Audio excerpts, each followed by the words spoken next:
Meu nome é Victor Palenkov. Fui tanatólogo forense por 26 anos, especialista em decomposição cadavérica, e realizei a inspeção técnica de mais de 1.800 corpos em processos canônicos para a Santa Sé. Não acreditava em nada que não pudesse medir. E o que eu vi na cripta de Assis em abril de 2019 destruiu 26 anos de certezas científicas num único instante. Mas não foi isso que me fez cair de joelhos. O que me fez cair de joelhos foi o que Carlo Acutis havia escrito sobre mim, pelo nome, num papel lacrado que eu carregava no bolso interno do meu jaleco há 14 anos sem nunca ter aberto. E não foi na cripta que eu abri esse papel. Foi num hospital de emergência em 2023, numa maca, com monitores cardíacos apitando ao meu redor, exatamente no andar que Carlo havia descrito. Mas o que aconteceu antes de tudo isso? O que eu fiz com minhas próprias mãos naquela câmara subterrânea? O que eu era antes de entrar naquele túnel? E por que a igreja considerou encaminhar meu caso para investigação disciplinar? Isso nunca foi contado em nenhum lugar. 26 anos calei. Esta noite conto tudo. Formei-me em medicina forense na Universidade de Praga em 1993 e especializei-me em tanatologia e preservação cadavérica em Viena, 4 anos depois. Não tinha fé. Tinha método. Minha relação com a religião era a de um anatomista diante de um livro de mitologia. Respeito acadêmico pela estrutura, zero crença no conteúdo. Em casa, na prateleira acima da minha escrivaninha, havia um crânio de plástico que usei durante anos para segurar clipes de papel. Era minha forma particular de humor.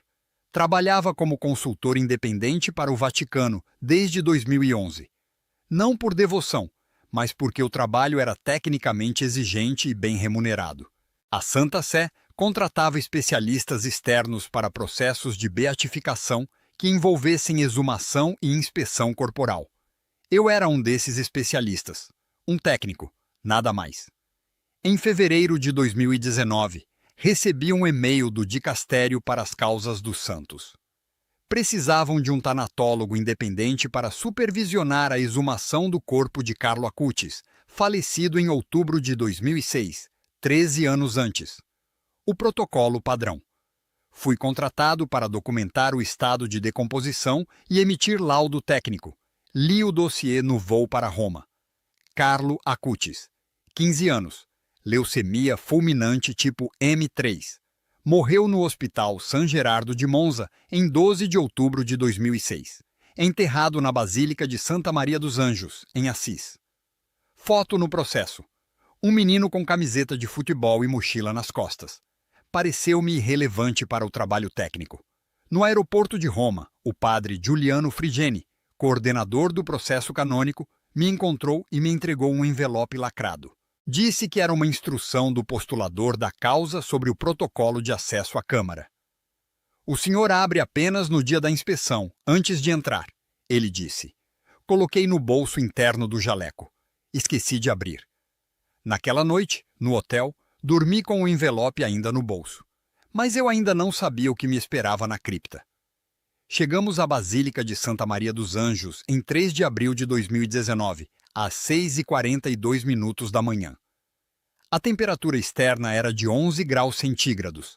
A câmara subterrânea, onde Carlo estava depositado, havia sido selada desde o enterro, em outubro de 2006.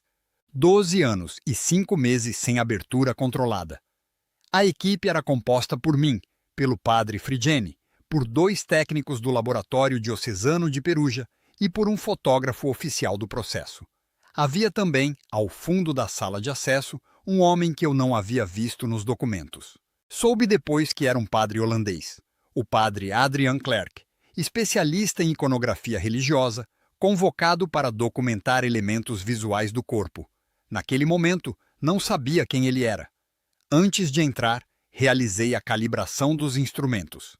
Termômetro de infravermelho, 23 graus e 4 décimos, dentro dos parâmetros esperados para uma câmara subterrânea de pedra em abril. Medidor de umidade relativa, 62%. Meu laudo começaria com esses números. Era assim que eu trabalhava. A câmara tinha 3,80 metros de comprimento por 2,10 metros de largura. Documentei isso com a fita métrica antes de tocar qualquer coisa. O caixão estava sobre uma base de pedra. Comprimento externo, 1,75 metros. Madeira de carvalho, sem sinais externos de deterioração anormal. O padre Frigene fez uma oração em latim. Esperei com os braços cruzados.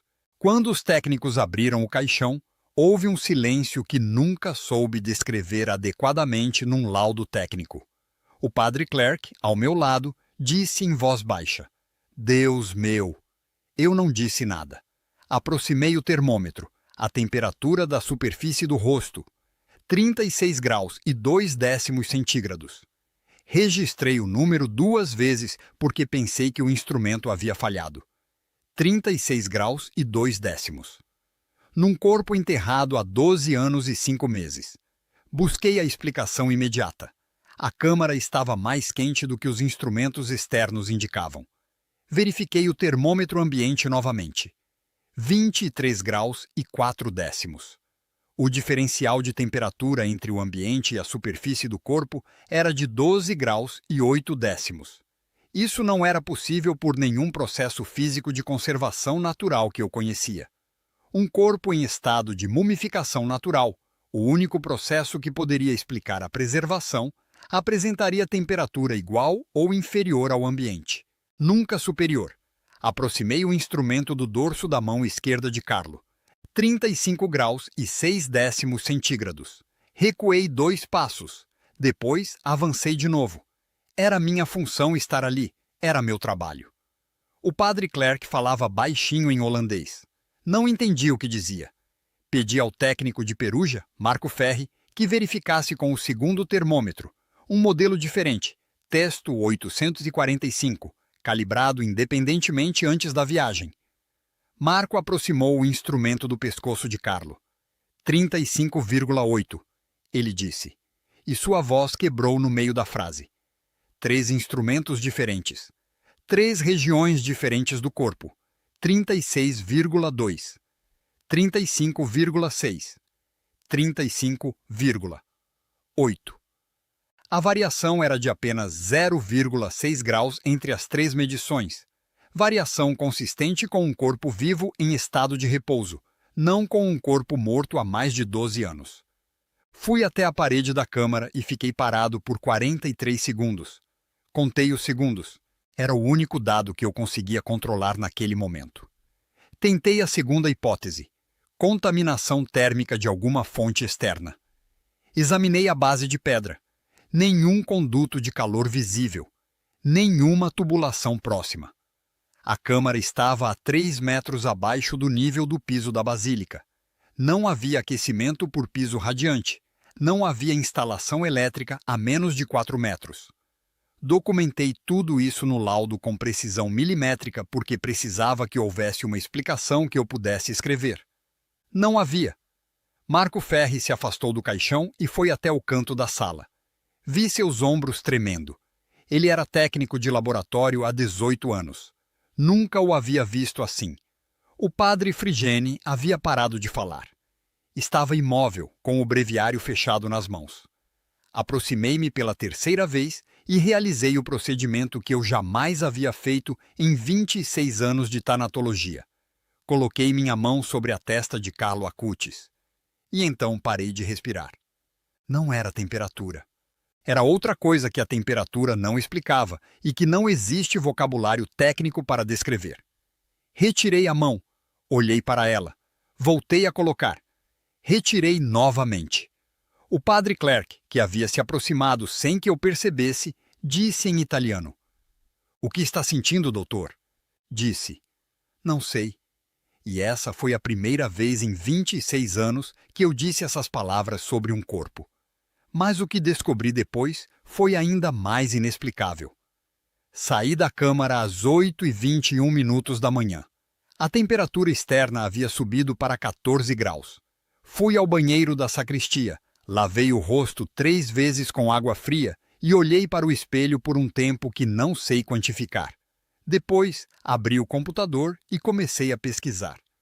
Em 12 anos de trabalho para o Vaticano, nunca havia me interessado pela história dos casos que examinava. Chegava, media, documentava, partia.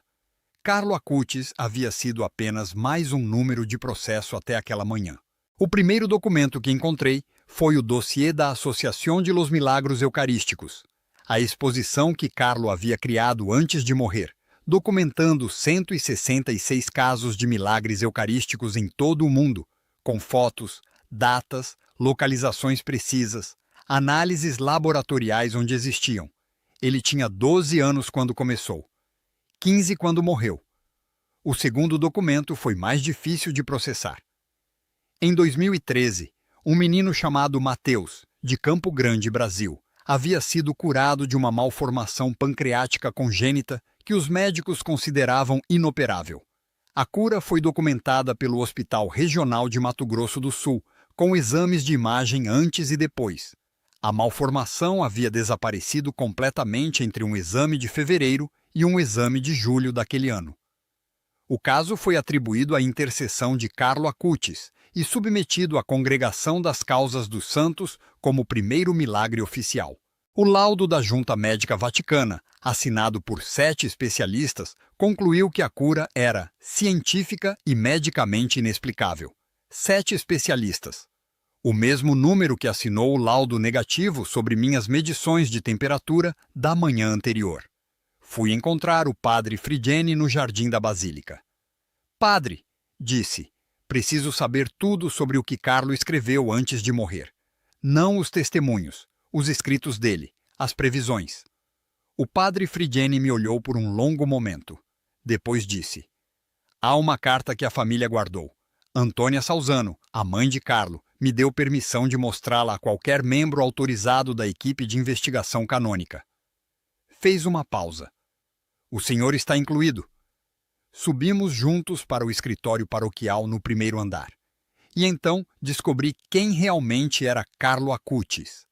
A carta estava numa pasta transparente de arquivo, protegida por um envelope plástico. Antônia Salzano a havia datilografado. O original estava guardado num cofre em Milão, e o padre Friggeni a havia recebido em 2017, 2 anos antes da exumação. Carlo havia escrito a carta em setembro de 2006, 6 semanas antes de morrer. Não era longa, tinha 3 parágrafos. No primeiro, Carlo escrevia sobre a Eucaristia, com uma clareza que me desconfortou. Não era a linguagem de um adolescente devoto, era a linguagem de alguém que havia pensado profundamente sobre a fronteira entre o visível e o invisível. No segundo parágrafo, havia uma frase que o padre Friggeni destacou com o dedo sem tocá-la, apenas apontando: quando meu corpo for visto de novo, haverá alguém na sala que não acredita. Esse alguém vai precisar tocar para entender. Não tenha medo de deixar. Li essa frase 4 vezes. Quando foi escrita exatamente? Perguntei. 18 de setembro de 2006, disse o padre Friggeni. 3 semanas e 2 dias antes de falecer. 12 anos e 7 meses antes de eu colocar minha mão na testa de Carlo naquela câmara. No terceiro parágrafo, havia coordenadas que me fizeram endurecer as costas. O que for descoberto naquele dia será levado por alguém que guarda algo que ainda não abriu, que abra no momento certo. O momento certo terá monitores e um número no andar. Coloquei a mão no bolso interno do jaleco. O envelope ainda estava lá.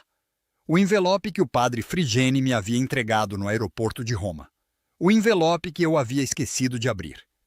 Padre, disse com a voz mais controlada que consegui. Quando exatamente o postulador enviou a instrução que está neste envelope? O padre Friggeni franziu o rosto. Que instrução? A instrução sobre o protocolo de acesso à Câmara. O senhor me disse que era do postulador. O padre Friggeni olhou para o envelope na minha mão. Sua expressão mudou de forma que não consigo descrever clinicamente. Dr. Palenkov, disse lentamente. Eu não entreguei nenhum envelope a ninguém. O postulador não me pediu que entregasse nada. Fiquei imóvel por um tempo que não sei medir. Mas não abri o envelope. Não ali. Não naquele momento. Guardei de volta no bolso. Meus dedos tremiam de forma mensurável. Não subjetivamente, mas mensurável. Posso dizer que teria sido impossível realizar uma medição de precisão naquele instante. Segundo o CTA, se você chegou até aqui, este testemunho ainda não acabou. Se quiser continuar ouvindo, inscreva-se agora. O que vem a seguir é o que eu mais demorei a conseguir dizer em voz alta. Passei os 4 anos seguintes tentando encontrar uma explicação técnica para o que havia documentado em 3 de abril de 2019.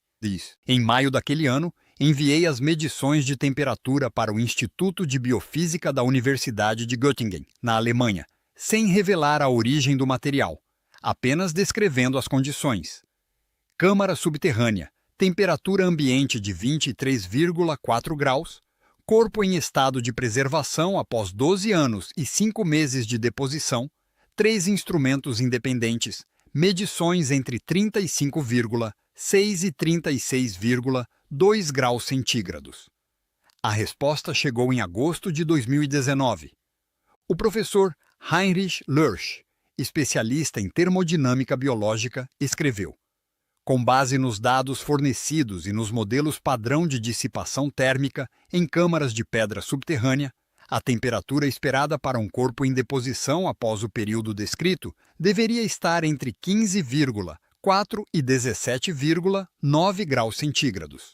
O diferencial documentado de 18,3 graus acima do limite máximo esperado não tem explicação dentro dos parâmetros físicos disponíveis. 18,3 graus acima do máximo esperado. Não era uma anomalia de instrumento. Não era contaminação térmica. Era um dado verificável, assinado por um especialista independente, calculado com base em modelos públicos de termodinâmica. Guardei o relatório de Göttingen numa pasta em meu computador e passei outros 6 meses fingindo que ele não existia. Em fevereiro de 2020, a pandemia chegou à Europa. Em março, a Itália fechou. Em abril, eu estava em isolamento no meu apartamento em Praga, lendo dossiês sobre Carlo Acutis durante horas que não consigo quantificar com precisão porque havia parado de registrar o tempo dessa forma.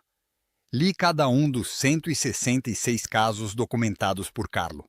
Não como crente, como tanatólogo, como alguém treinado para verificar. 83 casos tinham documentação fotográfica.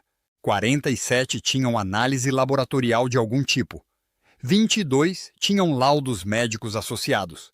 Carlo havia criado, aos 12 anos, o que hoje seria chamado de banco de dados de evidências. Não testemunhos, mas registros verificáveis, com fontes, datas, localizações precisas. Um menino que morreria aos 15 anos havia feito o trabalho que eu deveria ter feito durante minha vida profissional. Em agosto de 2020, Carlo Acutis foi beatificado em Assis. Não assisti, mas vi as imagens. E quando a câmera mostrou o rosto de Carlo no vitral exposto na praça, parei de respirar da mesma forma que havia parado de respirar na câmara subterrânea, 18 meses antes. O envelope ainda estava no bolso do jaleco. Eu havia passado 18 meses carregando algo que Carlo havia descrito na carta. Algo que ainda não abriu. Mas não abri. Ainda, em março de 2023, acordei às 3h47 da manhã com uma dor no peito esquerdo que reconheci imediatamente como clinicamente significativa. 12 anos de medicina forense ensinam a reconhecer os sinais do próprio corpo da mesma forma fria com que você examina qualquer outro. Liguei para o número de emergências. Permaneci consciente. Monitorei minha própria frequência cardíaca com 2 dedos no pulso enquanto esperava a ambulância. 122 batimentos por minuto, irregular, com padrão de fibrilação que eu havia documentado em laudos, mas nunca sentido em mim mesmo. O Hospital Universitário de Praga, Departamento de Cardiologia. Maca. Monitores. O som específico de equipamentos de emergência cardíaca que eu conhecia de décadas de corredores, mas nunca do lado de baixo. O médico que me atendeu se chamava Dr. Tomás Novak. Disse que havia sofrido um infarto agudo com comprometimento do ventrículo esquerdo. O senhor vai ficar internado, disse. 4º andar. Leito 21. Quarto andar. Fiquei deitado na maca do pronto-socorro por 40 minutos antes de ser transferido. E durante esses 40 minutos, com os monitores apitando e o Dr. Novak preenchendo os formulários de internação, coloquei a mão no bolso do jaleco que tinha vestido por reflexo ao acordar. O mesmo jaleco que usava desde 2005, com o bolso interno onde guardei o envelope há 14 anos. O envelope ainda estava lá. A carta de Carlo havia dito: "O momento certo terá monitores e um número no andar." Monitores. Um número no andar. Quarto andar. Abri o envelope com as mãos que ainda apresentavam um tremor fino mensurável. Poderia ter sido registrado num eletroneuromiograma. O papel dentro era uma folha dobrada em 4, manuscrita, com a letra de um adolescente. Na parte superior, uma data: 18 de setembro de 2006. A mesma data da carta que o padre Frigene havia me mostrado em Assis. Mas esse papel não era parte daquela carta. Era diferente. Era direto. E tinha meu nome. Victor. Quando você ler isso, vai estar num hospital. Não no hospital de Monza, em outro lugar, muitos anos depois. Vai ter monitores ao redor. Vai estar no quarto andar. Você tocou em mim. Eu senti. Não tenha medo do que você é agora. Você não é mais o mesmo que entrou na Câmara. A Eucaristia é minha autoestrada para o céu.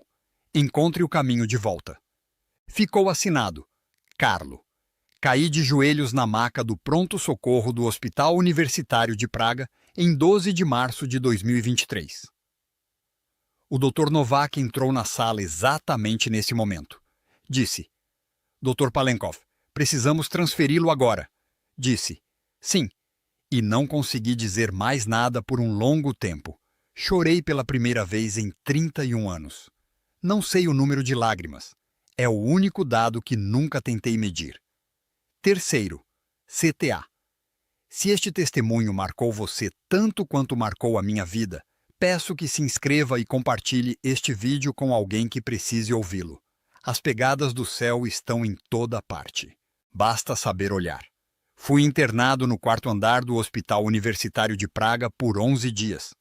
O infarto havia comprometido 22% da função do ventrículo esquerdo, número documentado no laudo de alta. Recuperei 68% dessa função nos 2 meses seguintes, de acordo com o ecocardiograma de maio de 2023. O Dr. Novak descreveu a recuperação como acima do esperado para a extensão do dano inicial. Durante os 11 dias internado, li tudo o que havia sobre Carlo Acutis que eu ainda não havia lido. Depois, fiz algo que nunca havia feito em nenhum processo canônico anterior. Pedi para testemunhar voluntariamente perante o dicastério para as causas dos santos, não como técnico contratado, como testemunha. A audiência aconteceu em setembro de 2023, em Roma. Depus por 3 horas e 40 minutos. Apresentei os dados de Göttingen. Apresentei as medições de temperatura de 3 de abril de 2019. Apresentei o envelope e o papel. Ambos foram periciados por especialistas em documentoscopia que confirmaram a autenticidade da tinta e do papel como compatíveis com materiais disponíveis em 2006, sem qualquer indicação de falsificação posterior. O postulador da causa, após ouvir meu depoimento, disse apenas: "Dr. Palenkov, bem-vindo." Não soube imediatamente o que ele queria dizer com isso. Entendi semanas depois. Em 7 de setembro de 2025, Carlo Acutis foi canonizado em Roma pelo Papa Leão XIV no Jubileu. Eu estava presente. Não como técnico, como peregrino. Sentado nas arquibancadas externas da Praça São Pedro, com o papel dobrado guardado agora no bolso de uma jaqueta comum, sem jaleco, sem instrumentos de medição. Quando o Papa pronunciou a fórmula de canonização, olhei para o papel. E depois, olhei para o céu que estava acima da praça, limpo, azul, sem nuvens às 10h18 da manhã. E disse, pela primeira vez em voz alta, para ninguém em particular: "Eu ouço você, Carlo." Hoje dou palestras em conferências de medicina e fé, em Portugal, no Brasil, na Itália. Levo comigo o laudo de Göttingen. Levo as fotografias das medições de temperatura, de 3 de abril de 2019. Levo uma cópia do papel. O original está depositado no dicastério. Não peço a ninguém que acredite no que vivenciei. Apresento os dados. É o que sei fazer. Carlo disse: todos nascem como originais, mas muitos morrem como fotocópias. Por 26 anos, fui uma fotocópia muito precisa de um tanatólogo cético. Medi tudo, documentei tudo e me recusei a ver o que os números estavam apontando. Carlo Acutis, com 15 anos, com leucemia fulminante no corpo e monitores ao redor, igual aos meus monitores em março de 2023, havia documentado 166 casos de impossível com a mesma disciplina metodológica que eu aplicava nos meus laudos. E havia deixado um papel com meu nome escrito 14 anos antes de eu precisar lê-lo. Não tenho uma explicação técnica para isso. Tenho apenas os dados. E os dados dizem que há coisas que os instrumentos medem, mas não explicam. Que há uma temperatura num corpo de 15 anos, numa câmara subterrânea em Assis, que 18 graus acima do máximo esperado, segundo os modelos de Göttingen, não deveria existir. E que um papel escrito em 18 de setembro de 2006 sabia o nome de um homem que ainda não havia entrado naquele túnel. Carrego esses dados comigo. E carrego o papel. Se este testemunho marcou você, inscreva-se e compartilhe com alguém que precise ouvir. As pegadas do céu estão em toda parte. Basta saber olhar.